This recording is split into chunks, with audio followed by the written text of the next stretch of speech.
9월 2일 방송을 시작하도록 하겠습니다. 오늘은 넷마블인데요. 넷마블 같은 경우를 보게 되면은 이때가 최대 매물대를 형성한 때가 바로 이때고요. 이때를 기준으로 해서 약 7월 2일이 되겠습니다. 7월 2일을 기준으로 해서 상승, 그리고 기간 조정, 상승, 기간 조정, 상승, 이런 형태를 보이고 있어요.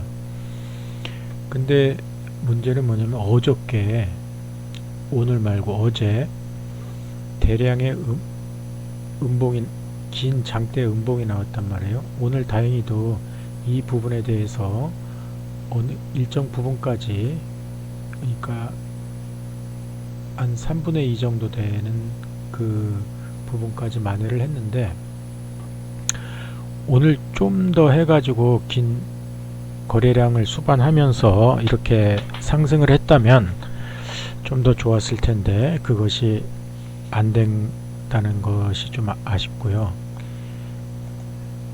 지금 이렇게 보게 되면은 이때 음봉이 나왔다는 것 때문에 좀 문제가 이제 있을 소지가 좀 있어요. 그래서 이거는 내일도 뭐 한 1~2% 정도 오를 수 있겠지만, 좀 더 시간을 두고서 이제 투자를 하든지 혹은 관망을 하든지 이런 포지션을 잡는 것이 중요하다고 생각이 돼요.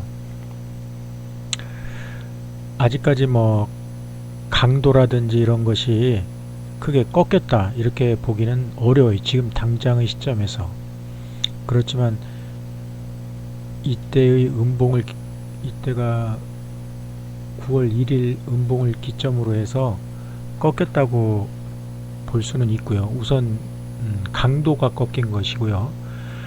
거래량 수급을 보게 되면은, 뭐 기관은 수급을 한번 보죠. 기관은 오늘 7,000주를 매도를 했고요. 어제 78,000주. 오늘 외국인이 39,000주를 샀고요. 어제 169,000주를 매도를 했거든요. 개인이 어제 다 받아주고 오늘은 개인이 조금 팔았네요. 그래서 지금의 상태는 섣불리 들어가기 힘들다. 물론 이제 카카오 게임즈 때문에 이제 상승을 할 것이라는 것은 맞지만 요 음봉이 없었다면은, 오히려 이게 작았다면은 조금 비중을 높여서 들어갈 수 있는 시점인데, 그것이 참 애매하게 이렇게 만드는 그러한 요 포인트가 되겠네요. 그렇다고 해서 지금 당장 하락할 것이냐, 하락할 것 같진 않아요. 왜냐면 하락을 하려고 한다면 오늘 내리 음봉을 꽂는다든지 했어야 되는데, 어제 하락한 부분을 만회를 했기 때문에 만약에 하락을 한다면 크게 하락을 하지 않을 것 같고, 기간 조정을 보인 이후에 혹은 상승 아니면 내일 상승, 이 비중이 높을 것으로 이렇게 보여지고 있어요. 큰 이탈 세력이 나타났다거나 뭐 그렇게는 보이진 않아요.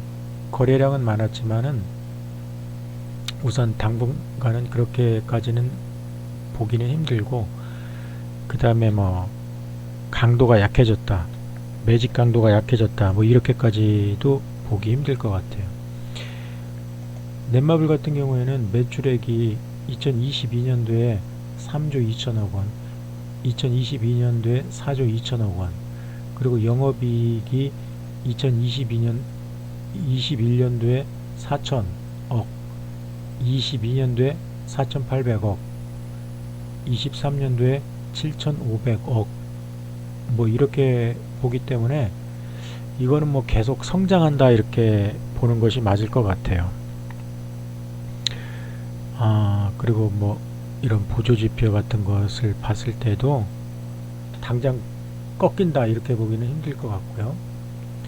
그 다음에 주봉을 보게 되면은 이때 큰 상승이 있었고 장대 양봉이 있었고 그 이후에 행보세를 보이고 상승이란 말이죠. 그렇다고 해서 주봉에서의 그 기관의 이탈 세력이 나타나지 않고 외국인은 약간 좀 꺾이고 있는 상태인데,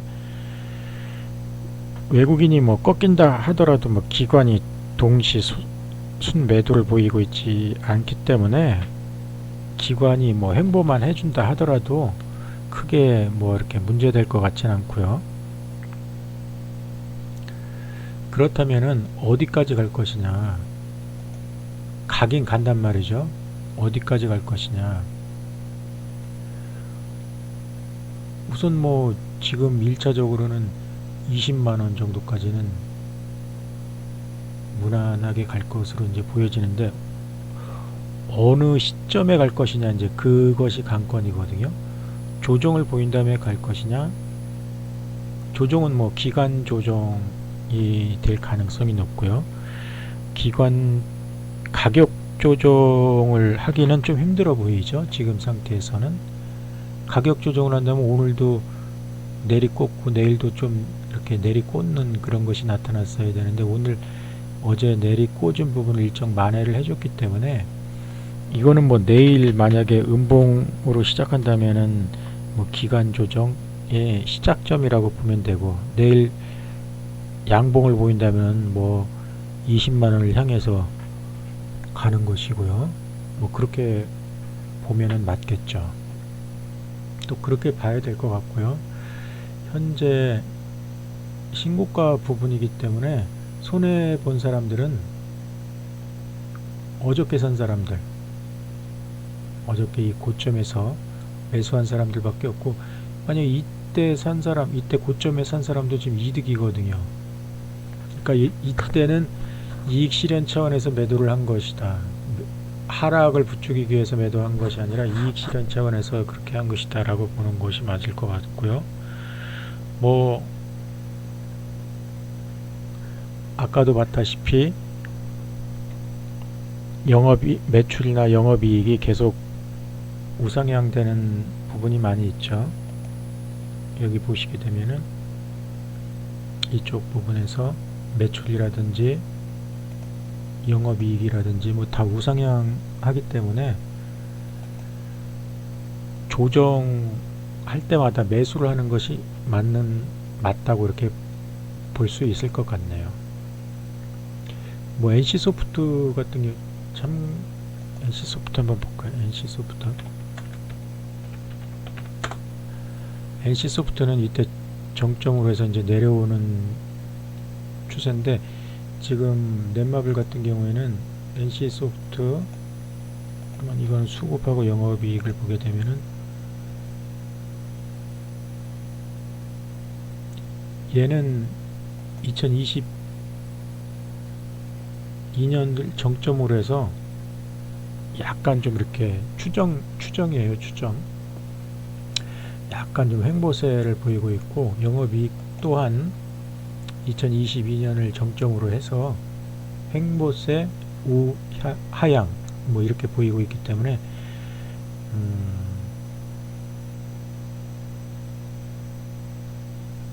뭐 NC소프트가 더 올라갈 것이다, 지금의 가격보다 더 올라갈 것이다, 무턱대고 올라갈 것이다, 뭐 그렇게 보기는 힘들 것 같고요. 단지 넷마블 같은 경우에는 이게 2022년을 기준으로 한다면 23년, 24년 뭐 23년이 정점이기 때문에 얘는 뭐 계속 올라간다고 보는 게 맞을 것 같고요. 지금의 이